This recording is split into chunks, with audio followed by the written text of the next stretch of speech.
प्रिय विद्यार्थियों, कक्षा 10 के लिए एनसीईआरटी द्वारा प्रकाशित पुस्तक क्षितिज भाग 2 का पाठ संख्या 11 बाल गोविंद भगत आप पढ़ चुके हैं। आज जानेंगे इससे संबंधित जैक बोर्ड परीक्षा के लिए महत्वपूर्ण प्रश्नोत्तर के बारे में। इस पाठ में कुल 8 प्रश्न हैं। इसके अलावा एक और प्रश्न के बारे में जानेंगे जो इससे पहले पूछा जा चुका है। साथ ही पठित गद्यांश से संबंधित प्रश्न के बारे में भी जानेंगे। तो शुरू करते हैं प्रश्न संख्या 1 से। यह प्रश्न 2009 एनुअल एग्जामिनेशन, 2013 एनुअल एग्जामिनेशन और 2016 एनुअल एग्जामिनेशन जैक बोर्ड में पूछा जा चुका है।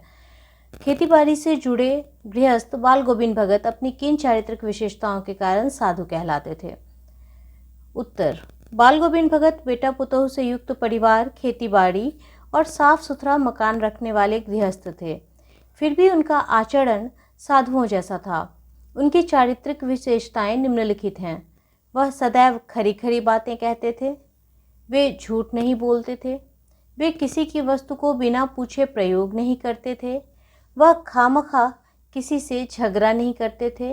वे अत्यंत साधारण वेशभूषा में रहते थे। वे अपनी उपज को कबीरपंथी मठ पर चढ़ावा के रूप में दे देते थे। वहाँ से जो कुछ प्रसाद के रूप में मिलता था उसी में परिवार का निर्वाह करते थे। नर और नारी में भेदभाव नहीं करते थे। सामाजिक कुरीतियों का विरोध करते थे।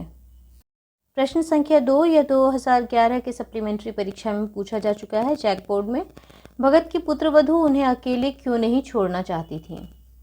भगत की पुत्रवधू उन्हें अकेला नहीं छोड़ना चाहती थी। इसके निम्नलिखित कारण थे।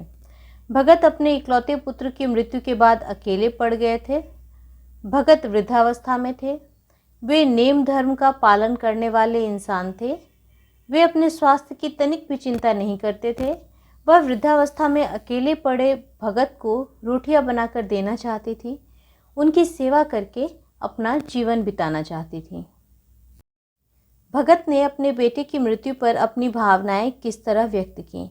यह तीसरा प्रश्न है और यह 2012 के एनुअल एग्जामिनेशन में आ चुका है।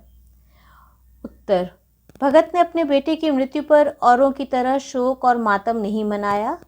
उन्होंने पुत्र के शव को सफ़ेद कपड़े से ढककर उसे फूलों से सजाया। उसके सिरहाने दीपक रखा। वे खंजड़ी की ताल पर तल्लीन होकर मृत बेटे के सामने बैठकर मस्ती और तल्लीनता में कबीर के पद गाते रहे। वे मृत्यु को आत्मा परमात्मा का मिलन मानकर इससे दुखी होने के बजाय खुश होने का समय मान रहे थे। वे अपनी पुत्रवधू को भी आनंदोत्सव मनाने के लिए कहते जा रहे थे। प्रश्न संख्या 4 यह 2011 के एनुअल एग्जामिनेशन में आ चुका है। भगत के व्यक्तित्व और उनकी वेशभूषा का अपने शब्दों में चित्र प्रस्तुत कीजिए। उत्तर: बाल गोविंद भगत का व्यक्तित्व एक सन्यासी की तरह था। वे खंजड़ी की लय पर प्रभु भक्ति के गाने गाते रहते थे। उनकी तल्लीनता सुनने वालों को बरबस अपनी ओर खींच लेती थी। बाल गोविंद भगत 60 वर्ष से अधिक उम्र वाले गोरे चिट्टे इंसान थे। उनके बाल सफ़ेद हो चुके थे। उनका चेहरा सफ़ेद बालों से जगमग रहता था। कपड़ों के नाम पर उनके शरीर पर एक लंगोटी और सिर पर कनफटी टोपी धारण करते थे। बाल गोविंद भगत गले में तुलसी की बेडौल माला पहने रहते थे। उनके माथे पर रामानंदी टीका सुशोभित होता था। सर्दियों में वे काली कमली ओढ़े रहते थे। प्रश्न संख्या 5 ये 2018 के एनुअल एग्जामिनेशन में आ चुका है जैक बोर्ड में। बाल गोविंद भगत की दिनचर्या लोगों के अचरज का कारण क्यों थी? उत्तर: निम्नलिखित कारणों से बाल गोविंद भगत की दिनचर्या लोगों के लिए अचरज का कारण थी। वे अत्यंत सादगी, सरलता और निस्वार्थ भाव से जीवन जीते थे। उनके पास जो कुछ था उसी में काम चलाया करते थे। वे किसी की वस्तु को बिना पूछे उपयोग में न लाते थे। इस नियम का वे इतनी बारीकी से पालन करते कि दूसरे के खेत में शौच के लिए भी न बैठते थे। इसके अलावा दांत किटकिटा देने वाली सर्दियों की भोर में खुले आसमान के नीचे पोखरे की भिंड पर बैठकर प्रभाती गाना, उससे पहले 2 कोस जाकर नदी स्नान करने जैसे कार्य लोगों के अचरज का कारण थी। प्रश्न संख्या 6 यह 2010 एनुअल, 2015 एनुअल और 2019 एनुअल एग्जामिनेशन में पूछा जा चुका है। पाठ के आधार पर बाल गोविंद भगत के मधुर गायन की विशेषताएं लिखिए। उत्तर। बाल गोविंद भगत के मधुर गायन की विशेषताएं निम्नलिखित हैं। कबीर के सीधे साधे पद भी उनके मुंह से निकलकर सजीव हो उठते थे। उनके गीत सुनकर बच्चे झूम उठते थे, स्त्रियों के होंठ गुनगुनाने लगते थे और काम करने वालों के कदम लय ताल से उठने लगते थे। भादों की अर्धरात्रि में उनका गान सुनकर उसी तरह चौंक उठते थे जैसे अंधेरी रात में बिजली चमकने से लोग चौंक कर सजग हो जाते हैं। ठिठुरती सर्दी और उमस भरी गर्मी भी उनके गीतों से सुहानी हो जाती थी। प्रश्न संख्या 7। कुछ मार्मिक प्रसंगों के आधार पर यह दिखाई देता है कि बाल गोविंद भगत प्रचलित सामाजिक मान्यताओं को नहीं मानते थे। पाठ के आधार पर उन प्रसंगों का उल्लेख कीजिए। उत्तर। बाल गोविंद भगत प्रचलित सामाजिक मान्यताओं को नहीं मानते थे। यह पाठ के निम्नलिखित मार्मिक प्रसंगों से ज्ञात होता है। भगत ने अपने इकलौते पुत्र के निधन पर न शोक मनाया, न उसके क्रियाकर्म को ज़्यादा तूल दिया। उन्होंने पुत्र के शव को स्वयं मुखाग्नि ना देकर अपनी पुत्रवधू से मुखाग्नि दिलवाई।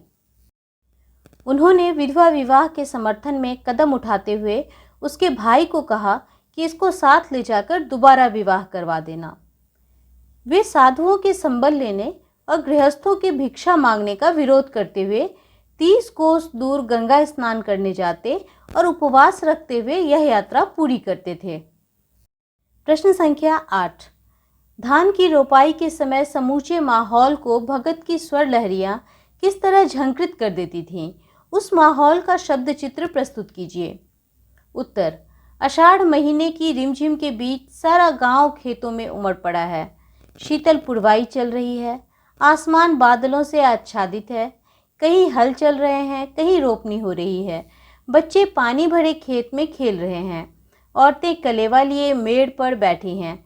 इसी समय भगत का कंठ फूट पड़ता है और उनके स्वरों की गूंज आसपास के लोगों को झूमने के लिए विवश कर देती है। इसे सुनकर बच्चे झूमने लगते हैं, स्त्रियों के होंठ गुनगुनाने लगते हैं और गीत की लय ताल पर उंगलियां रुपाई करने लगती हैं तथा किसानों के पैर संगीत की थाप पर चलने लगते हैं। इस तरह उनके संगीत का जादू पूरे वातावरण पर छा जाता है। प्रश्न संख्या 9 या 2014 के एनुअल एग्जामिनेशन में पूछा जा चुका है। पाठ के आधार पर बताएं कि बाल गोविंद भगत की कबीर पर श्रद्धा किन किन रूपों में प्रकट हुई है। उत्तर। प्रस्तुत पाठ के आधार पर हम कह सकते हैं कि बाल गोविंद भगत के मन में कबीर के प्रति अगाध श्रद्धा की भावना थी। वे कबीर को अपना साहब मानते थे।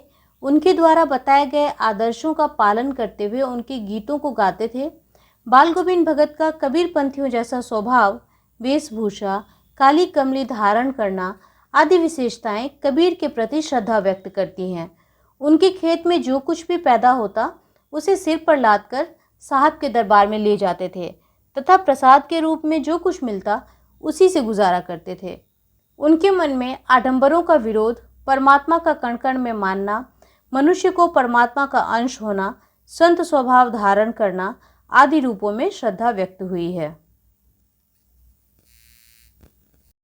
वैसे तो इस पाठ के सभी प्रश्न महत्वपूर्ण हैं। इसमें एक और प्रश्न आता है जिसमें एक गद्यांश दिया हुआ होता है पाठ से और उसी से संबंधित कुछ प्रश्न होते हैं। तो उदाहरण के तौर पर यहाँ पर एक गद्यांश लिया है। बेटे के क्रियाकर्म में तूल नहीं किया, पुतोह से ही आग दिलाई उसकी, किंतु ज्यों ही श्राद्ध की अवधि पूरी हो गई पुतोह के भाई को बुलाकर उसके साथ कर दिया, यह आदेश देते हुए कि इसकी दूसरी शादी कर देना। उनकी जाति में पुनर्विवाह कोई नई बात नहीं, किंतु पुतोह का आग्रह था कि वह यहीं रहकर भगत जी की सेवा बंदगी में अपने वैधव्य के दिन गुजार लेगी। लेकिन भगत जी का कहना था, नहीं, यह अभी जवान है, वासनाओं पर बरबस काबू रखने की उम्र नहीं है इसकी, मन मतंग है, कहीं इसने गलती से ऊंच नीच में पैर रख दिए तो। नहीं नहीं, तू जा। उधर पुतोह रो रो कर कहती, मैं चली जाऊंगी तो बुढ़ापे में कौन आपके लिए भोजन बनाएगा, बीमार पड़े तो कौन एक चुल्लू पानी भी देगा। मैं पैर पड़ती हूँ, मुझे अपने चरणों से अलग नहीं कीजिए। लेकिन भगत जी का निर्णय अटल था, तू जा, नहीं तो मैं ही इस घर को छोड़कर चल दूंगा। यह थी उनकी आखिरी दलील, और इस दलील के आगे बेचारी की क्या चलती। इससे संबंधित यहाँ पर 4 प्रश्न पूछे गए थे। पहला प्रश्न है पाठ तथा लेखक का नाम लिखिए। यह आप आसानी से लिख सकते हैं। पाठ का नाम बाल गोविंद भगत है और इसके लेखक रामवृक्ष बेनीपुरी हैं। दूसरा प्रश्न, सिद्ध कीजिए कि बाल गोविंद भगत नर नारी के अंतर को नहीं मानते थे। बाल गोविंद भगत ने अपने बेटे को मुखाग्नि अपने पुतोह से ही डलवाई। साथ ही बेटे की मृत्यु के बाद उन्होंने अपने पुतोह की दूसरी शादी करवाने का आदेश दिया। इन दोनों उदाहरणों से सिद्ध होता है कि बाल गोविंद भगत नर नारी के अंतर को नहीं मानते थे। तीसरा है, भगत जी की पुतोह भगत जी के साथ क्यों रहना चाहती थी। उनकी पुतोह को लगता था कि बेटे की मृत्यु के बाद भगत जी बिल्कुल अकेले हो जाएंगे। उनके खाने पीने का ध्यान कौन रखेगा, अगर वो बीमार पड़े तो कौन उनकी सेवा करेगा। आखिरकार भगत जी की पुतोह को ससुराल छोड़कर क्यों जाना पड़ा, क्योंकि बाल गोविंद भगत का निर्णय अटल था और उन्होंने आखिरी दलील यह दी थी कि अगर वह नहीं गई तो बाल गोविंद भगत स्वयं घर छोड़कर चले जाएंगे, और इस दलील के आगे बेचारी क्या करती। इसीलिए भगत जी की पुतोह को ससुराल छोड़कर जाना पड़ा। आशा है अब आप इस पाठ के प्रश्नोत्तर को अच्छी तरह से जान चुके होंगे और अब आप इसके उत्तर वैसे ही लिखेंगे जिससे कि आपको जैक बोर्ड में अधिक से अधिक अंक मिल सकें। इस पाठ से संबंधित 2 अन्य वीडियो देखने के लिए स्क्रीन पर बाईं ओर दिए लिंक को क्लिक करें, और अगर आप चाहते हैं कि इस कक्षा से संबंधित अन्य पाठ्य सामग्री की जानकारी भी आपको मिलती रहे तो दाईं ओर दिए इस चैनल के लोगो को क्लिक कर इस चैनल को सब्सक्राइब करें। धन्यवाद।